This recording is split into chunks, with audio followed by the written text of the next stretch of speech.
Welcome back to another Thinking Tuesday, where I dig into topics I've been thinking about lately. These are more scripted because I don't want to forget anything, and this just makes it easier.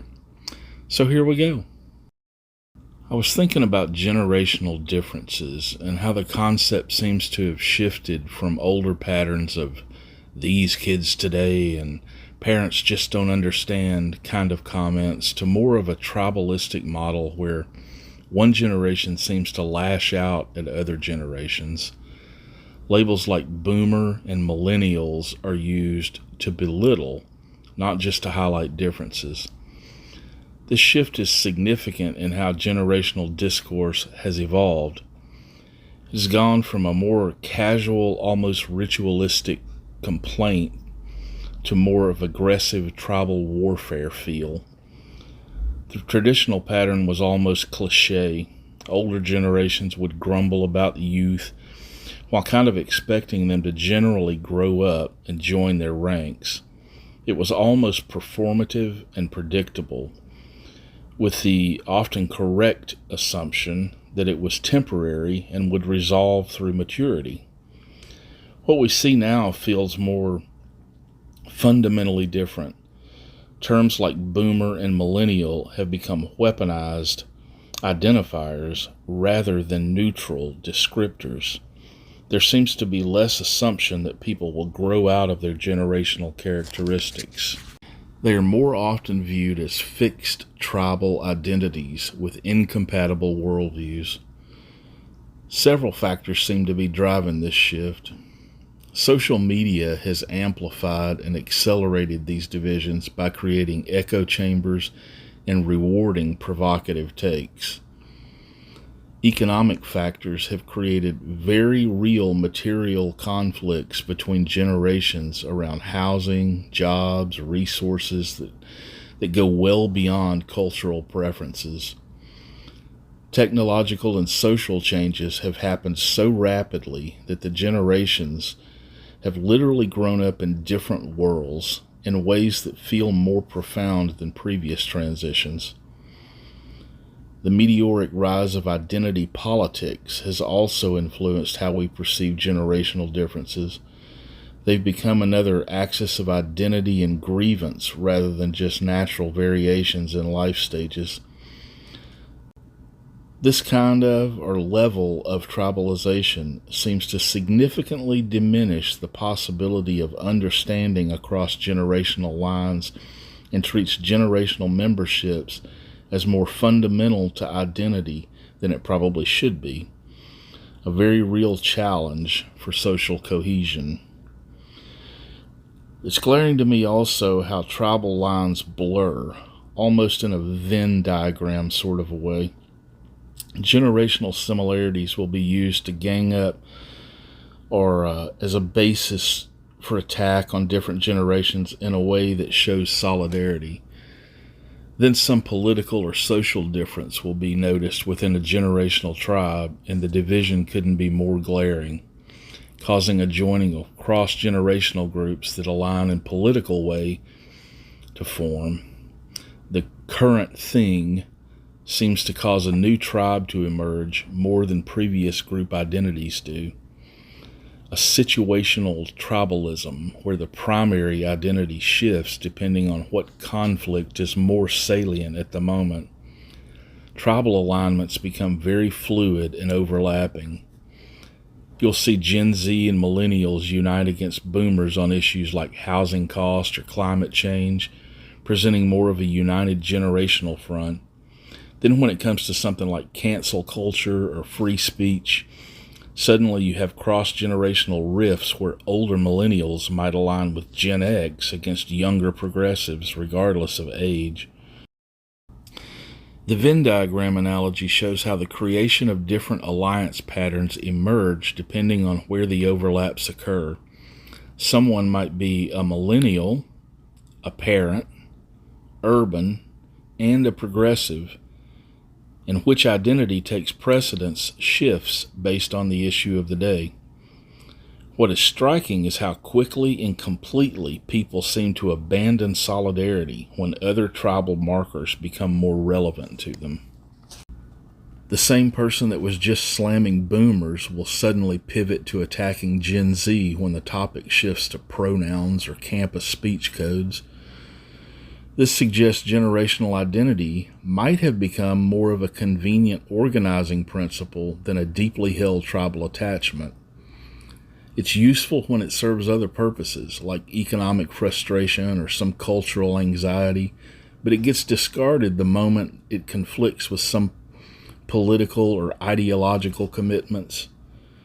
It seems to me that the traditional or older ways of thinking of or defining tribalism have been abandoned in practice but maintained in theory. Tribalism used to be a literal survival mechanism. Now the way it's more fluid or shifting at the turn of an issue, along with the idea of social status and relevance, seems to be more of a tool used to survive the perceived social hierarchy. Tribalism has become strategic and temporary, a performance rather than a genuine bond. This might help explain the intensity of these tribal conflicts. People defend their current tribal position with the fervor of someone whose survival depends on it. Because they put so much weight in social ecosystem mentalities, in that respect, it does.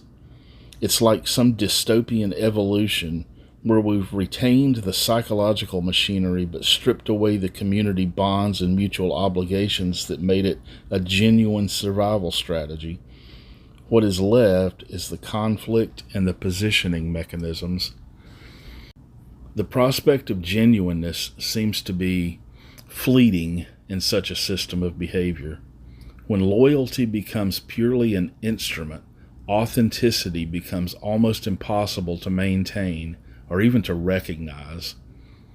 How can you be genuine when your expressed beliefs and allegiances are constantly shifting based on utility rather than conviction? This creates kind of an existential problem. People inherently crave authentic connections and meaning, but they're operating in a system that rewards performative tribal switching. People are simultaneously seeking genuineness while behaving in such a way that makes it nearly impossible. It also creates almost a feedback loop of suspicion. People know that these tribal positions are more often strategic than sincere, right? People have to know that. So trust is eroded. Everything starts to get analyzed for its social positioning. This makes genuine discourse very difficult because there's always an assumption of some hidden motive. People can't even be genuine with themselves. If you're constantly recalibrating your positions based on social currents, you start to lose touch with what you actually believe. The performance starts to look like some sort of pathogen colonizing the brain. This might help to explain a lot of the anxiety and nihilism. People are mentally destroying themselves from all this constant switching of their tribes and being constantly suspicious of everyone else doing the same thing. It's like we've created a system that demands authenticity. People can smell fakeness while simultaneously making it socially dangerous and practically impossible. How odd is it that people can smell fakeness on others but can't seem to look in a mirror and examine themselves? Part of it might be that spotting fakeness in others is useful in a system like this. It's a valuable skill in this game. But turning that same analytical lens on yourself can be devastating. If you truly acknowledged how much of your behavior was strategic instead of sincere, you would presumably either have to change your behavior, which would be social suicide at this point in the game, or continue knowingly being fake, which should be psychological torture. The people who might be the most successful in this game might be those who are so self-deceived that they can genuinely feel righteous about their current position even if it's polar opposite to what it was last week. There's also something to be said about how we experience our thought versus others' behaviors. We experience our internal reasoning process, all the justifications and rationalizations that make us feel principled. But we only see the external actions of others, which makes their contradictions and pivots much more obvious. Everyone else is clearly playing a game, while we are just following our deeply held convictions, even when we're doing the exact same thing. Here's where that ubiquitous pride shows up. Because one thinks themselves better, in essence, smarter, more intuitive, better able to discern than anyone else, they have placed blinders on their cognitive ability to understand that everyone else, by and large, is just like them. Believing themselves to be the sole individual that can detect fakeness, they don't realize that other people are spotting their fakeness just the same. Pride is so blinding because it feels good to think you have special insight.